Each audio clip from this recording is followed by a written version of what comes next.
Hello everyone, today we're going to be going over my Crochet 101, everything you need to know before you pick up the needle, and today we're going to be going over the absolute basics.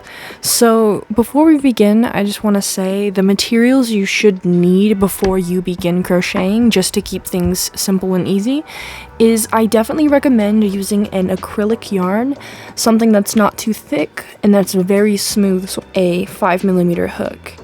And if you decide that you want a different yarn, make sure that the hook and your yarn match. And so when looking at the label of your yarn in Joann's or whatever store you decide to go to, you should see something like this. When looking at this, you're going to see a few numbers and you're going to see 3 big squares. And you're going to be looking at the square on the right with the crochet needle because we are crocheting. And the number above it is going to tell you the gauge of the yarn you have, and that is going to correspond with the gauge of the needle.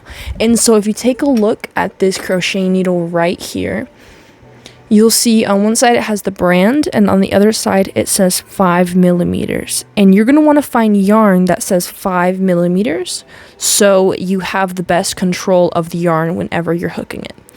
And today I'm using 5mm yarn as well, and for new crocheters I highly recommend, I cannot stress enough, to choose a light color.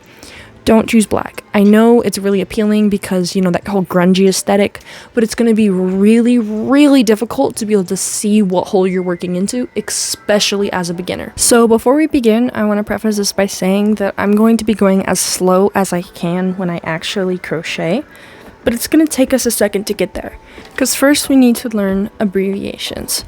Abbreviations are how you'll see a crochet pattern written when it's written out.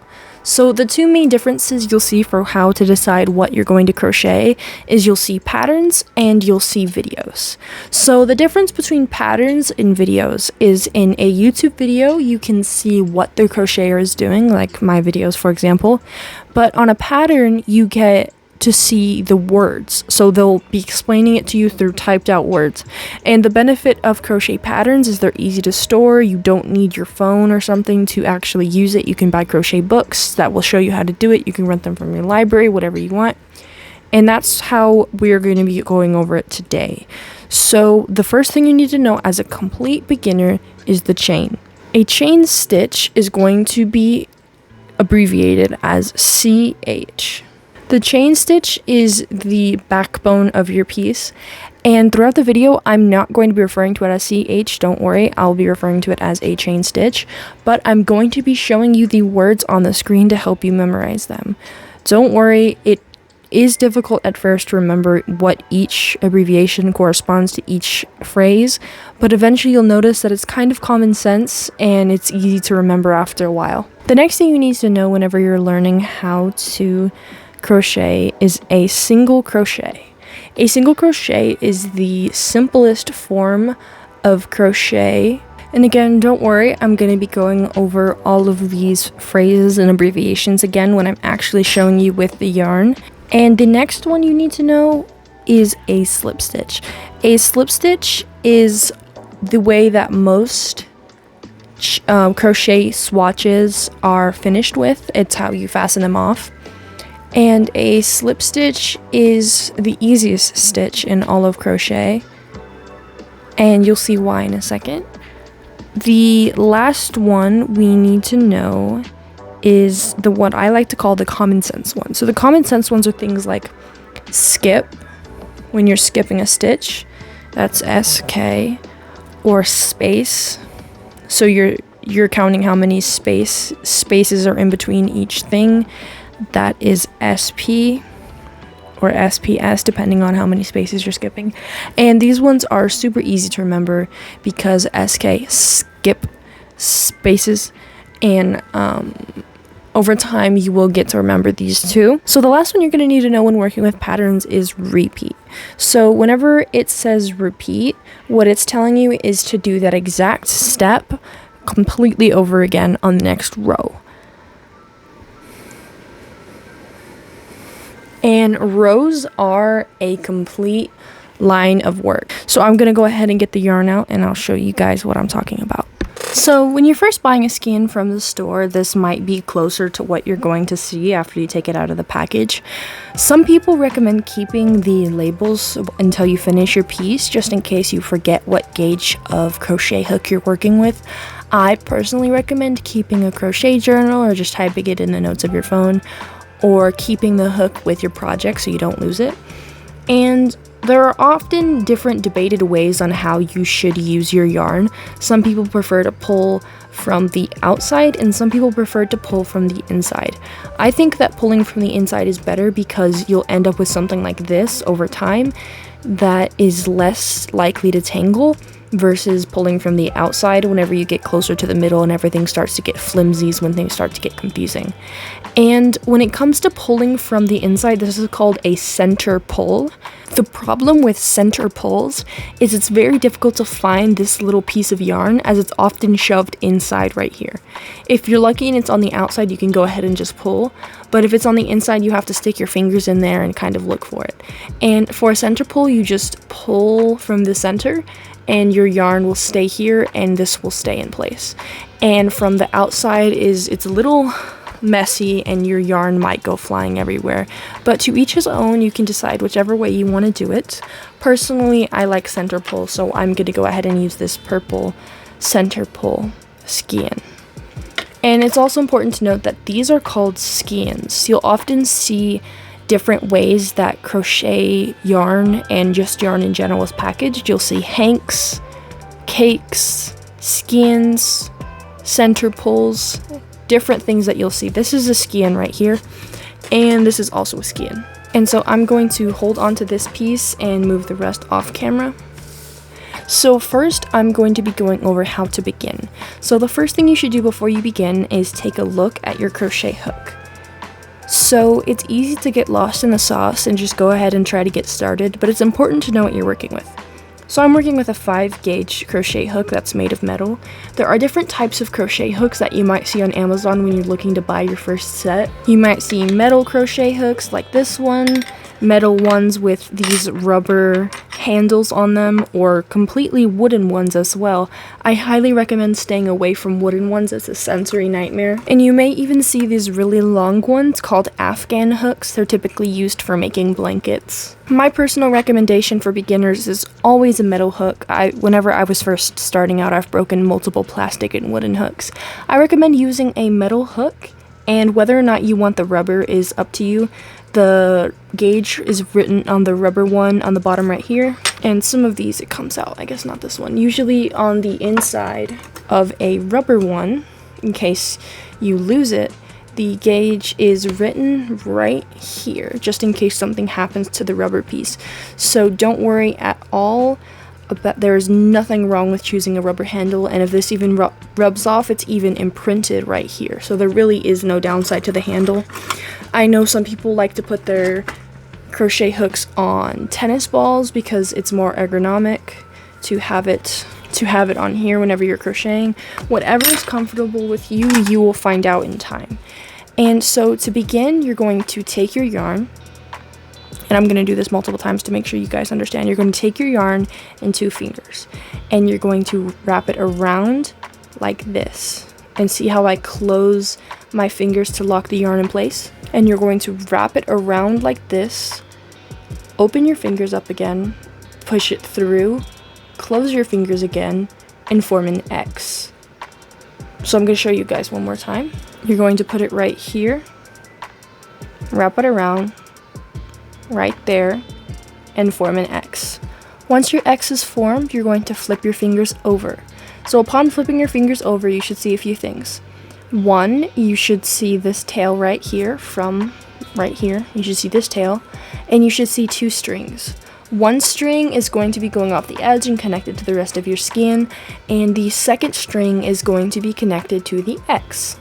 You're going to take your crochet hook, put it under the first yarn, over the second. So that's under the first one and over the second. And this part gets a little confusing, so watch closely.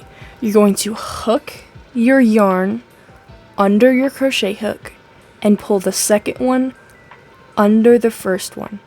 So what I did one more time is I took my crochet hook, I put it under the first one, over the second one, and I pulled the second one under the first one, and you should see something like this.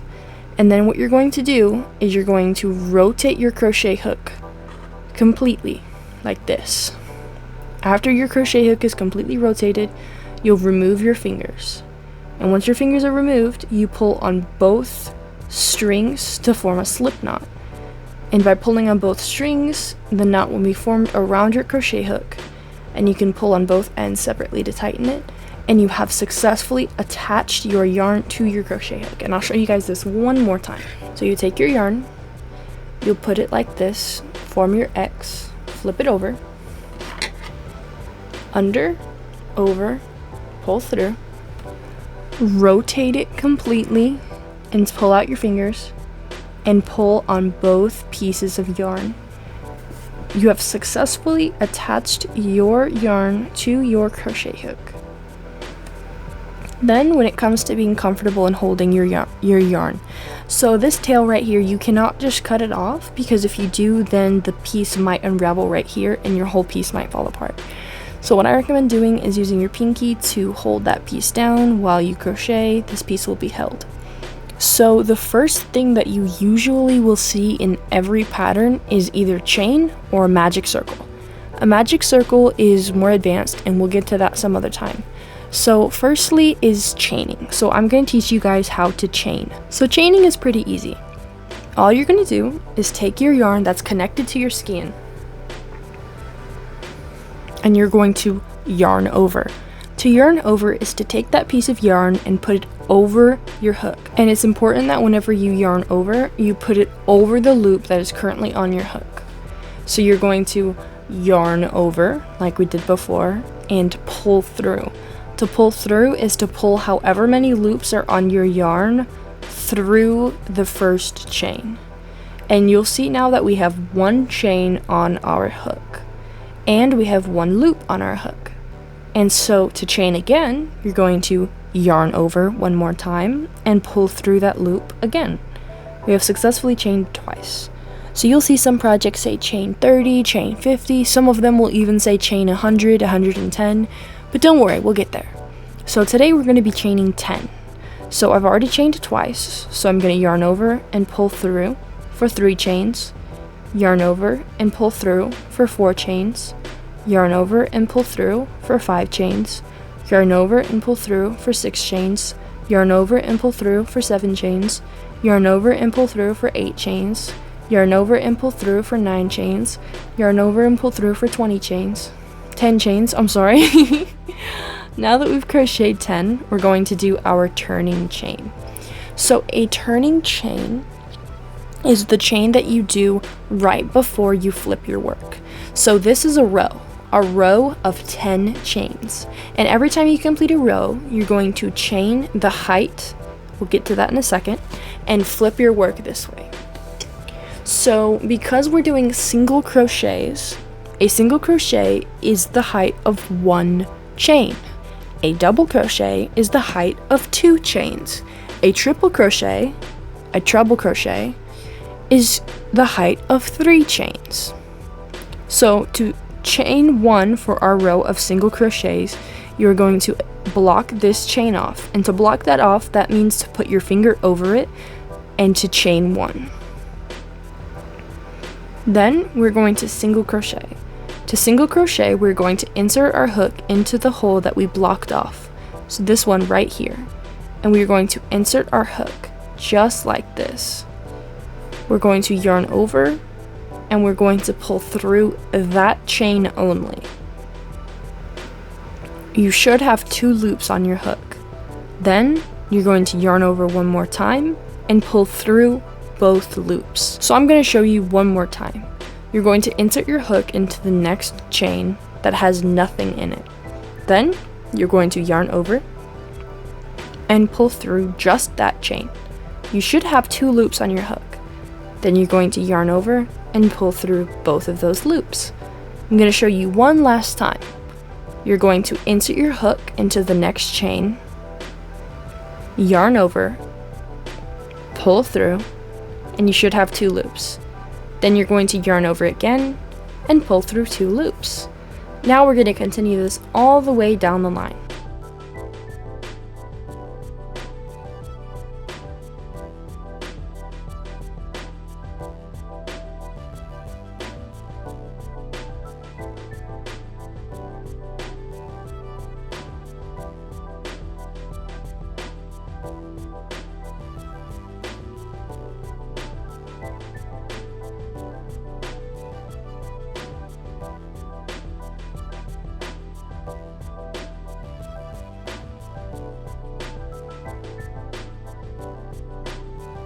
Now that we've reached the end and we've crocheted into every single possible loop, what you're going to do now is you're going to chain again to turn. And so to chain again to turn, you're going to yarn over and pull through, just like we did before with our regular chains. Then we're going to flip our work. And to flip your work means exactly what it sounds like.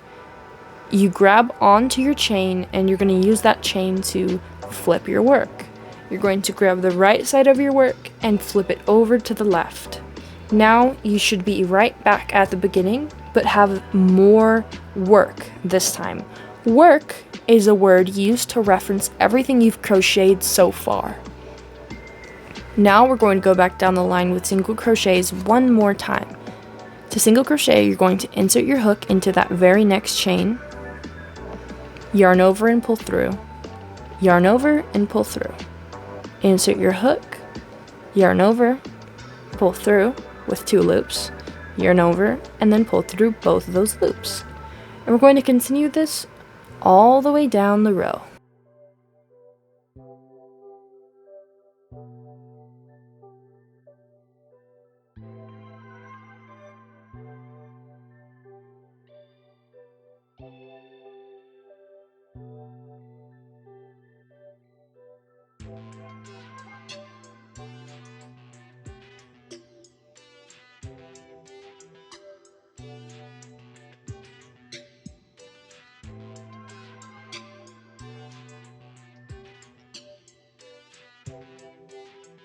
Now that we've reached the end, we're going to chain and turn one more time. So I'm going to yarn over and pull through and then flip my work again.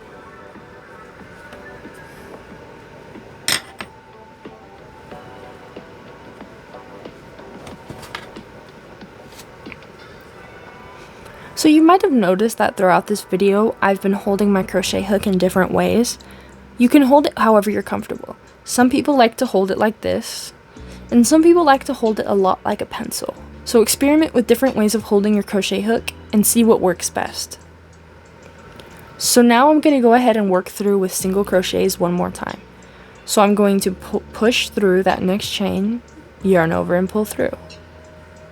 Go ahead and try and do the rest of the row by yourself. So today we're going to be making a swatch. A swatch is something that people use to test yarn, and it's also something that new crocheters use to learn how to crochet. Oftentimes new crocheters, and I was even guilty of this myself, are super ambitious when they start crocheting, and they end up wasting a lot of money and a lot of time. The best way to get started crocheting and to be comfortable with what you're doing is to make swatches. Swatches should not take you that long to create, and the better you get at crocheting, the faster it will go. Swatches are typically squares, but today we're going to go ahead and stop off at this rectangle. Next, I'm going to show you guys a slip stitch. So we're going to chain and turn just like normal, and we're going to do slip stitches down the row. So like I said previously, a slip stitch is abbreviated by SLST, slip stitch. So for a slip stitch, what you're going to do is you're going to insert your hook into your work, yarn over, and pull through. Except this time, you're going to take that yarn and continue to pull through the next hook. Push your needle in, yarn over, pull through, all the way. Push your needle in, yarn over, pull through, all the way. Let's practice doing some slip stitches. We're going to do slip stitches all the way down the row.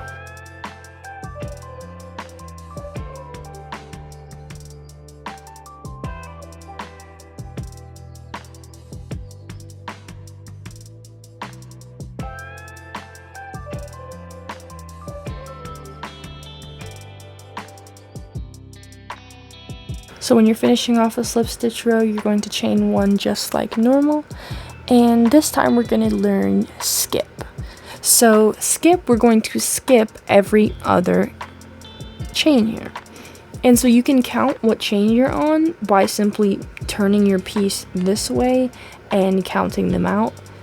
Today we're going to be single crocheting and then skipping and then single crocheting and then skipping. So we're going to single crochet here,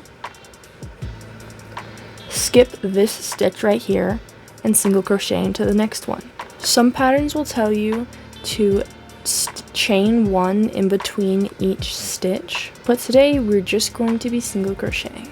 So by skipping every other stitch, what we've essentially done is decreased the row by half.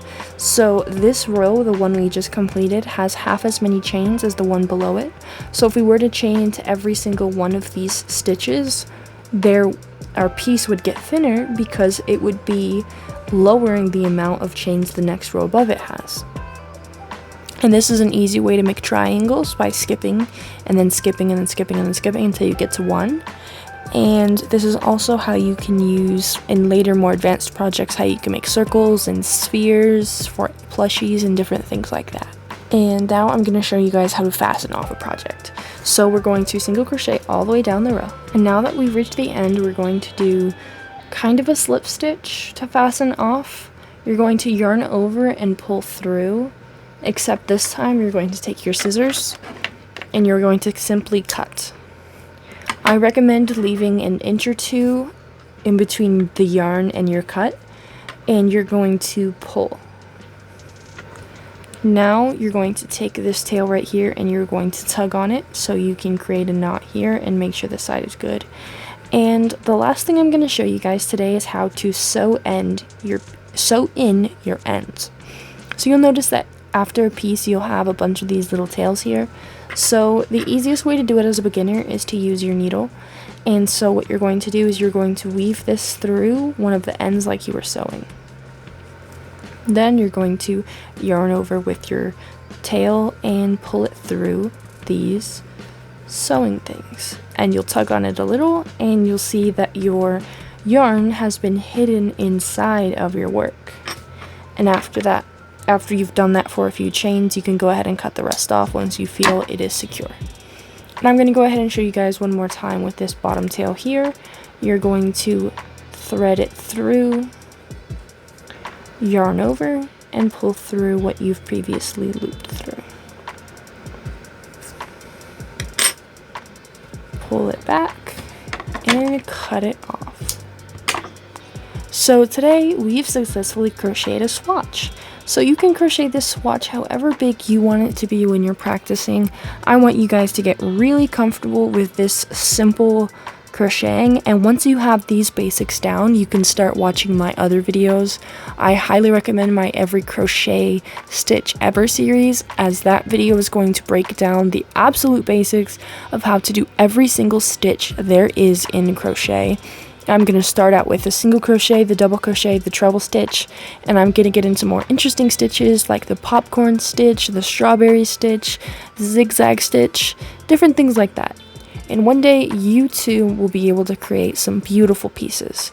Thank you guys so much for watching. I always appreciate it when you guys make it to the end of my videos. I hope you guys have an amazing day, and I'll see you guys next time.